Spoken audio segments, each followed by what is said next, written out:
नमस्ते जी। 48वीं दृश्य श्रव्य कणिका सत्यार्थ प्रकाश स्वाध्याय एवं प्रवचन माला। आप सभी धर्म प्रेमी महानुभावों का हार्दिक स्वागत है। द्वितीय समुल्लास का प्रसंग है। बाल शिक्षा विचार चल रहा है।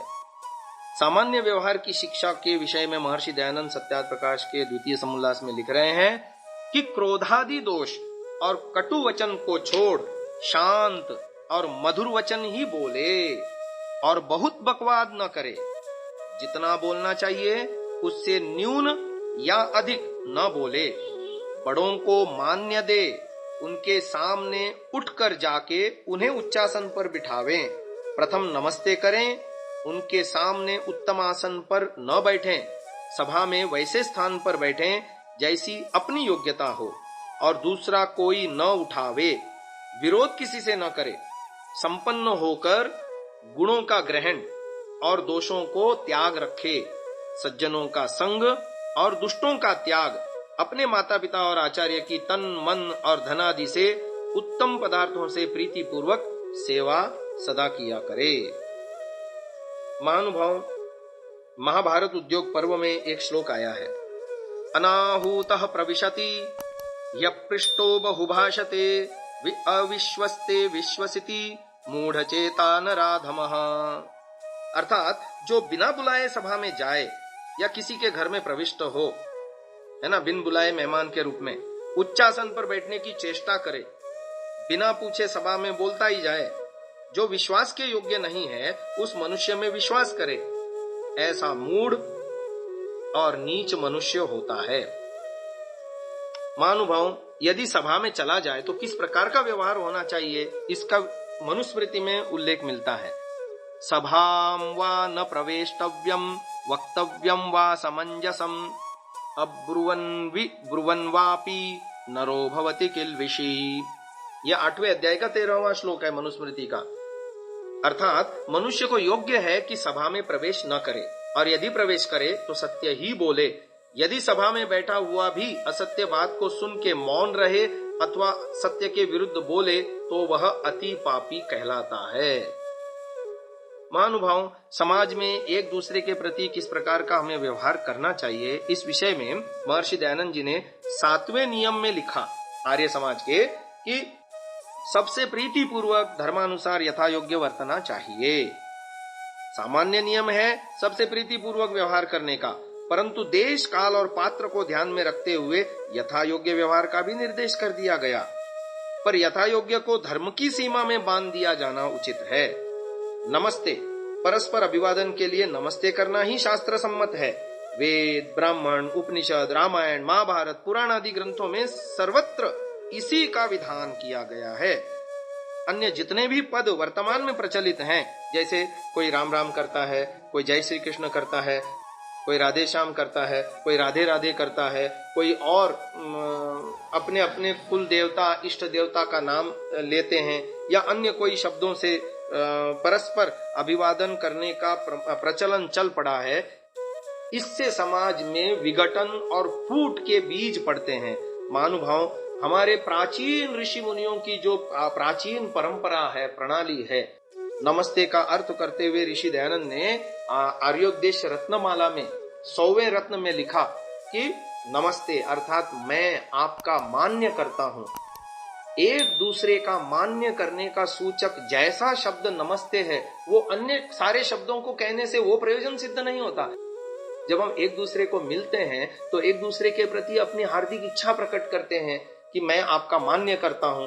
छोटे बड़ों का, बड़े छोटों का जब परस्पर मान्य करते हैं मिलते ही आपस में, तो जो मुलाकात है कितनी सुखद हो जाएगी। लेकिन जब हम आपस में मिलते हैं तो नमस्ते के अलावा जितने अन्य शब्दों का उच्चारण हम करते हैं वो प्रयोजन नमस्ते कहने के से जो प्रयोजन सिद्ध होता है वैसा सिद्ध नहीं हो सकता।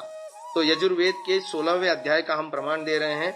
नमो ह्रस्वाय च वामनाय च नमो बृहते च वर्षीयसे च नमो वृद्धाय च सवृद्धे च नम्रोग्र्याय च प्रथमाय च नमो ज्येष्ठाय च कनिष्ठाय च नमः पूर्वजाय चापराय च नमो मध्यमाय चापगल्भाय च नमो जघन्याय च बुध्न्याय च। मंत्रार्थ के लिए इनसे पहले एक मंत्र के आरंभ में आया नमस्ते आयुधाय इत्यादि के नमस्ते पद में से ते का अनुकर्षण कर लेना चाहिए।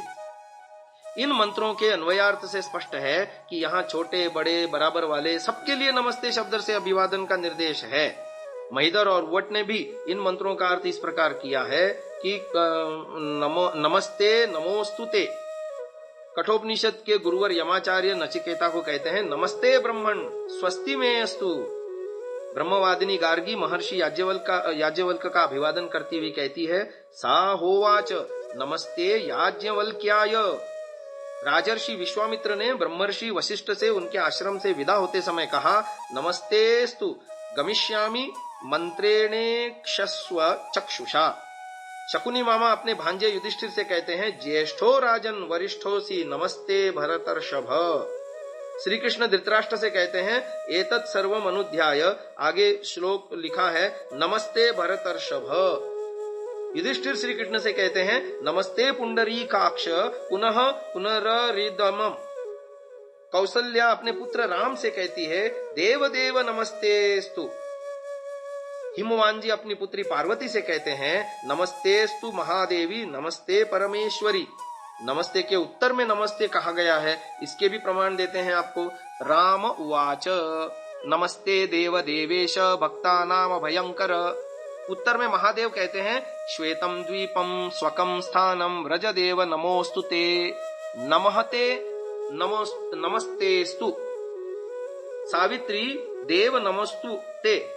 ब्रह्मा जी कहते हैं पादयोः पतितस्तेहम क्षमस्वेह नमोस्तुते। श्वसुर दक्ष अपने जामाता जमाई को कहते हैं महादेव जी से नमो दिक् चर्म वस्त्राय नमस्ते तीव्र तेजसे। ब्रह्मा जी की भूल से यज्ञ के समय उनकी धर्मपत्नी रुष्ट हो गई। रुष्ट सावित्री को मनाने के लिए उन्होंने विष्णु और लक्ष्मी को भेजा। ब्रह्मा जी की आज्ञा से वे दोनों सावित्री को मनाने लग गए। सावित्री जी ने जब उनको आते देखा तो जल्दी से खड़ी हो गई। उत्तस्थौ सत्वरा भूत्वा। तब विष्णु जी बोले नमस्ते देव देवेशी ब्रह्म पत्नी नमोस्तुते। हे ब्रह्म पत्नी सावित्री जी नमस्ते। विष्णु जी आयु में सावित्री के बड़े और रिश्ते में ससुर थे और प्रभावशाली थे, इसलिए सावित्री को मना लाने का काम ब्रह्मा जी ने उन्हें और लक्ष्मी को सौंपा था। परंतु वहां जाकर वे बातों में लग गए। देरी होती देख ब्रह्मा जी ने शंकर और पार्वती को भेजा। शंकर ने वहां जाते ही सावित्री को नमस्ते की। दूरादेव तु रुद्रेण ब्रह्माणी चाभिवादिता देवी नमोस्तुते। फिर शंकर जी ने पार्वती की ओर संकेत करते हुए कहा एशाम गौरी समायाता भ्रातृ भार्या तवा नघा। तुम्हारी भाभी भी मेरे साथ तुम्हें मनाकर ले जाने के लिए आई है। सावित्री और गायत्री दोनों ब्रह्मा जी की पत्नियां थीं। सावित्री को महादेव जी बहन कहते थे, तो गायत्री बहन की सपत्नी होने के नाते भी उनकी बहन हुई। पहले भाई ने बहन को नमस्ते की थी, तो अब दोनों बहनें गायत्री और सावित्री भाई शंकर का अभिवादन करते हुए कहती हैं नमस्ते गिरिराजाथ। हे पार्वती पते नमस्ते। ये सब स्कंद पुराण आदि के प्रमाण हमने आपके सामने कहे। यह सारी कथा यद्यपि सर्वथा काल्पनिक है, यहाँ इसे उद्धृत करने का इतना मात्र अभिप्राय है कि पुराणों तक में छोटे बड़े पति पत्नी श्वसुर जामाता भाई बहन गुरु शिष्य माता पुत्र सभी परस्पर अभिवादन के लिए नमस्ते का ही प्रयोग किया करते हैं। अन्यत्र भी गरुड़ पुराण में 56 बार, देवी भागवत में 66 बार, ब्रह्मांड में 95 बार, कूर्म पुराण में 99 बार, शिव पुराण में 148 बार, भविष्य पुराण में 230 बार, पद्म पुराण में 335 बार और स्कंद 5वें खंड तक 553 बार। इस प्रकार पुराणों में कुल मिलाकर कम से कम 1746 बार नमस्ते का प्रयोग हुआ है। आगे की बात हम अगली दृश्य श्रव्य कणिका में करेंगे कि कैसे नमस्ते का क्या भाव है और कैसा उसका हमारे जीवन पर प्रभाव पड़ता है। अभी इस बात को यहीं विराम देते हैं। ओम।